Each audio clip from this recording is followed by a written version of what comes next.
ነይ ቀፊኝ፣ አትፍሪኝ፣ ናፍቀሽኛል እኮ።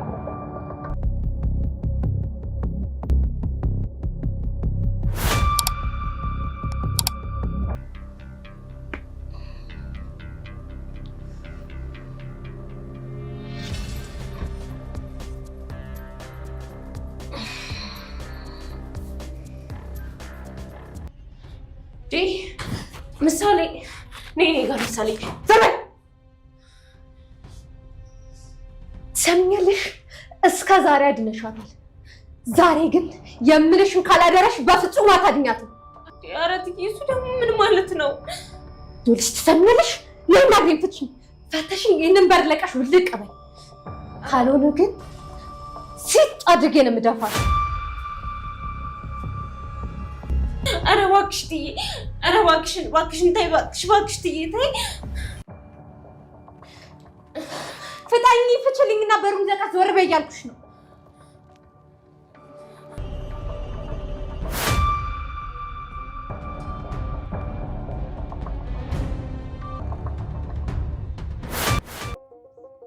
ሰላም የቻናል ቤተሰቦች በያላችሁበት የዓለም ዳርቻ ሰላማችሁ በዚህ ትርፍልኝ። እንደምን አላችሁ? እንደምን ቆያችሁልኝ?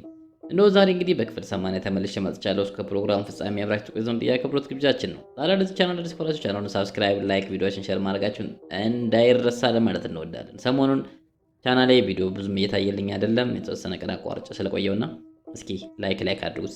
እስኪ ላይክ 1000 ላይክ አስገቡት። እስኪ የዛሬ ቪዲዮ ቫይራል ወጥቶ አሳዩኝ። እስኪ 40 50 ይግባ። እስኪ ላይክ አድርጉት። እስኪ አትጎዱ። ለእኔ ይጠቅመኛል፣ እናንተ ባይጠቅማችሁ ለእኔ ይጠቅመኛል። እሺ ሻር፣ ላይክ፣ ሰብስክራይብ አይቆጥርባችሁ፣ ምን ችግር አለ? እንግዲህ ወይዘሮ ማህሌት ያው ታግታለች። እንደምታዩት እንግዲህ ታስራ እየተሰቃየች ነው። ነገር ግን አሁን አሳሳቢ ደረጃ ላይ ደርሰናል ማለት ነው። ያው ቤቱን ጥላ እንዳትሄድ እንዳትንቀሳቀስ መድብል ቢያስጠነቅቃትም ቀስ በቀስ እጇን የታሰረችበትን ገመድ መፍታቷ አሳሳቢ ሆኗል። ያው ምሳሌም ልጅ ከመሆኑ አንፃርና ያው ከዚህ ቀደም እንደናት ስለምታያት ስላመነቻት ነይ ቀፊኝ ስላለቻት እንግዲህ ወደሷ በመጠጋቷ እግሯን መፍታት ባትችልም እጇን ስለፈታችው ያው ምሳሌን አንቄ ገላታለሁ እያለች ነው እንግዲህ ማለት ነው። ቅድስት ተኝታ ስለነበረ በመዘናገቷ ያው ቅድስትም ጭንቀት ውስጥ ገብታለች። ምክንያቱም ችርጄትም እንዳትንቀሳቀስ ጠብቂያት፣ ትምህርት ቤትም እንዳትሄድ የተባለችው እንደዚህ አይነት ሪስክ ውስጥ እንዳትገባ ነበር። ነገር ግን ያው ልጅ ነችና ተታላ እናቴ ነች ለማቀፍ ስትጠጋ አንገቷን አንቃታለች ማለት ነው። ስለዚህ ቅድስት አሁን አርግ የተባለችውን ነገር ከማድረግ ውጭ ምንም አማራጭ የላትም። ምክንያቱም እቺ ሴትዮ ጀዝባ ነች፣ ትገላታለች። ሁልጊዜም እሷን ልትገላት ብዙ ጥረቶች አድርጋለች። እንደምታስታውሱት በመርዝ ልትገላት ስላልተሳካላት እንጂ ብዙ ጊዜ መድኃኒት እየቀየረች ምን እያደረገች ያው በቅድስት ጥረት ነው በህይወት እስካሁን ድረስ ያለችው ልጅ እሷን መግደል ዋና አላማዋ ነበረ። አሁን ደግሞ ዝና ለምን እሷን አትገያትም የሚል ሐሳብ ሰጧታል በባለፈው። በዚህ ሐሳብም ተስማምታለች። እውነትህን ነው መግደል አለብኝ የሚል ሐሳብ ዘመጣለች። ለምን እሷን ከገደልኋት በእሷ ስለሆነ ቤቱ ያለ እሷን ስገላት ወደ ብሩክ ይዞራል ቤቱ። ብሩክ ጋር ሲዞር ደግሞ ብሩክ ባሌ ስለሆነ እሱን ገድዬ እቀበላለሁ የሚል ሰይጣናዊ ሐሳብ ይዛ ስለመጣች ልጅቷን ልትገላት ትችላለች ማለት ነው። ስለዚህ አሁን ቅድስት ደግሞ የተጨነቀችው ምንድነው መድብል እቺንን ልጅ እንድትጠብቅ ወይም ማህሌትንም እንድትጠብቃት ነበር ያስጠነቀቃትና ልጅቷ ታታሰበው እንግዲህ በሷ እጅ ስለገባች ቅድስት አሁን እግሯን እንድትፈታት እያስገደደቻት ስለሆነ እግሯን ፈታቻት ማለት ማህሌት ወጥታ ትሄዳለች ማለት ነው። ማህሌት ወጥታ ከሄደች ደግሞ መድብል እንግዲህ መጥቶ ቅድስት ምን ሌላት እንደሚችል ስታስበው ቅድስት እጅጉን በጣም ተጨናንቃለች። በሌላ በኩል ያው እጇን የሰጠችው እኔን ለማስያዝ ወይም እኔ ጋር ጥቃት እንዲደርስ ለማድረግ ከሆነ አጠፋታለሁ እያለ ነው አቶ ዝናም። የፍራታ በእጁ አስገብቷታል። እንግዲህ የዚህ ሴራ ተባባሪ አንቺ ነሽ፣ እዚህ ቀደም ወደ ቤት ስትሄዱ አብራችሁ እየሄዳችሁ እንደሆነ ቴክስት አድርጋልኛለች እያላት ነው ማለት ነው። ስለዚህ በማህሌት ዙሪያ ያሉት እነ መድብል ይህን መረጃ አሁን ከማህሌት ያገኙትን መረጃ ይዘው ዝናን በህይወት መያዝ አለበት የሚል ውሳኔ ከብሩክ ጋር ወስነዋል ማለት ነው። እንግዲህ እሱን ማጥቃት የሚሄዱ ከሆነ በማህሌት ምክንያት ነው ወደ እኔ የመጡት ወይም እኔ እዛ ውስጥ ሪስክ ውስጥ እንድገባ ያደረገችኝ ማህሌት ነች ብሎ ካመነ እጁ ላይ ያለችው ኤፍራታ ስለሆነ እሷን ለመበቀል እንግዲህ ኤፍራታ ላይ እርምጃ ሊወስድ ይችላል ዝና ማለት ነው። ያው ነገሮቹ ወሰብሰብ እያሉ ሂደዋል። ሌላው ብሩክ ዛሬም እንግዲህ በዚህ ድራማ ላይ አልተገኘም። አሁን ላይ እኔ ሌላ ጥርጣሬ እንድጠራጠር እያደረጉኝ ነው። ምናልባት ብሩክ እዚህ ድራማ ላይ አቋርጦ ሊሆን ይችላል እንዴ የሚል ውስጥ አንድምታ እየመጣብኝ ነው ውስጥ ላይ። እውነት ለመናገር እውነቴን ነው የምነግራችሁ። ማለት በዚህ ደረጃ እንዴት ይህን ታክል ሲን ሊወጣ ቻለ የሚል አመለካከት አለኝ። እናንተ ግምታችሁ ምንድን ነው? እንደኔ ሀሳብ ውስጣችሁ ገምቷል? እኔ ውስጤ በቃ ብሩክ ድራማው ላይ አቋርጧል የሚል እምነት አለኝ። አንደኛ እኔ በባለፈው የተጠራጠሩት ምንድነው ሁሉም የየራሳቸውን የሆነ ዩቱብ ሲጀምሩ በቃ የሆነ ችግር እንዳለ ምናምን ነገር ገብቶኛል። ስለዚህ ከሌለ የለም ብላችሁ አሳውቁንና ያው እንግዲህ ባለውም ሰው ቢሆን መቀጠል ስለሚችል ያለውን እንትን ተረድተን እንቀጥላለን ማለት ነው። ምክንያቱም አሁን አብዛኛው ኦዲየንስ ብሩክን ያው ትህትናውን ይወዱታል። ብዙ ስነ ምግባሩ ደስ የሚል ነገር አለው። እየተበደለ ችሎታው፣ መቻሉ፣ አይቶ ማለፉ ምናምን እነዛ ነገሮች በሙሉ የአባትነት ጥግ ምን ያክል ዋጋ እየከፈለ እንደሆነ ብዙዎች አባታቸውን በብሩክ ላይ ያዩ ስለነበረ ለብሩክ ብዙ ዋጋ አላቸው አብዛኞቹ ተመልካቾች እና ከቻላቸው ብሩክን ወደ ሚዲያው ብትመልሱት የሚል ሀሳብ አለን። እንግዲህ ያው ትልቅ ብዬ ባትሉን ለማለት ፈልጌ ነው።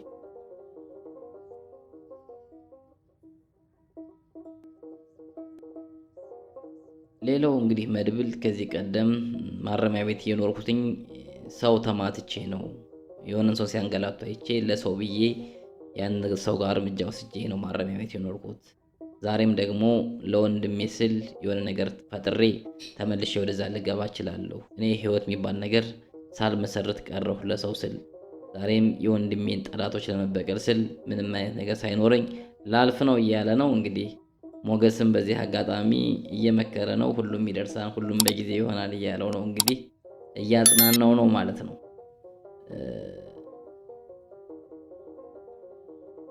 እነ ሉላም እንግዲህ ተደብቃም ቢሆን ፍቅሯን እያጣጣመች ነው። ውዴ ፍቅሬ ናልኝ አንተ ከሌለህ ይደብረኛል እያለች ነው እንግዲህ ሞገስንን ማለት ነው። ግን ስታስቡት ቆረጠች ማለት ነው እቺ ልጅ በቃ እዚህ በኋላ በቃ እንዴ 1 ዓመት ሊሞላት እኮ ነው እቺ ልጅ እኮ አርግዛ ልትወልድ ነው። ዝና እዚህ በኋላ ሉላን ይፈልጋታል የሚል እምነት የለኝም። ቢያገኛቸውም ያው ሁለቱን ለማጥፋት ነው። በእርግጥ በባለፈው ሰምታችሁት ከሆነ እኮ ሁለቱም መጥፋት አለባቸው፣ ሁለቱም መገደል አለባቸው እያለ ነበር። ስለዚህ ቢያገኛቸው ከዚህ በኋላ ሞገስንም ሉላንም ካገኛቸው ለመግደል ነው እንጂ እዚህ በኋላ መቼም ሉላን ወስዶ ሚስት ለማድረግ ያስባል ብዬ አላምንም።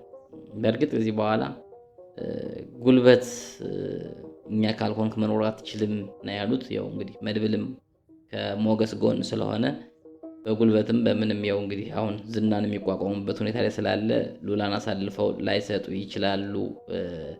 ምናልባት ስጋቴ እሱ ነገሮችን ወደ ህግ ከወሰዳቸው ዝና ምናልባት ወደ ህግ ከወሰዳቸው ነገሮች ሊበላሹ ይችላሉ ብዬ አስባለሁ። ምክንያቱም አንደኛ ሰው በማገት እነ ሞገስ ሊጠየቁ ይችላሉ የ80 ሚስቱ እስከሆነች ድረስ ማለት ነው።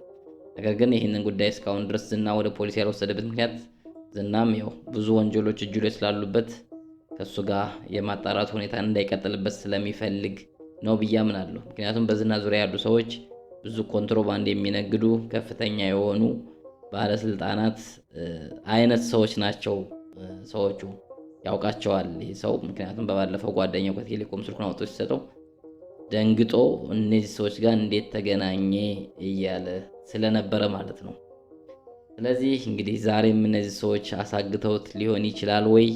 ብሩክ መቼ ነው የሚመለሰው? እስኪ እንግዲህ ብሩክ መመለስ አለበት የምትሉ ሀሳባችሁን በኮመንት ብሩክ መመለስ አለበት እያላችሁ ጻፉልኝ ለማለት እወዳለሁ። ይህን ቪዲዮ ግን ሼር ላይክ አድርጉት። ላይክ በተለይ ያስፈልጋል። እውነትም ነገራችሁ ቪዲዮ እየታየልኝ አይደለም። ምክንያቱም 40-50 ሺህ ይታየ ነበረው። አሁን የሆነ ጊዜ ላቁሜ ስለነበረ በደንብ እየታየልኝ አይደለም፣ እየቀነሰ ነው የሄደው ከምንም በላይ። ስለዚህ አሁን ቅድስት ምን ማድረግ አለባት? ትፍታትና ትሂድ ወይስ አልፈታትም ትበል? ምናልባት ማህሌት ልትገላት ትችላለች። የምራንቃ ሀሳባችሁን በኮመንት መስጫው ስር ላይ ያስቀምጡልኝ። ፈታት ከምትሄድ ወይም አልፈታሽም ብትላት ምን ልታደርግ ትችላለች ወይዘሮ ማህሌት? ሀሳብ አስተያየታችሁን ኮመንት ላይ ያስቀምጡ። በተረፈ በያላችሁበት የዓለም ዳርቻ ሰላማችሁን ብዝት ትረፍርፍ እንዲል እመኛለሁኝ። በሌላ ቪዲዮ እስከምንገናኝ ድረስ ሰናይ ጊዜ ተመኘሁላችሁ። ሰላም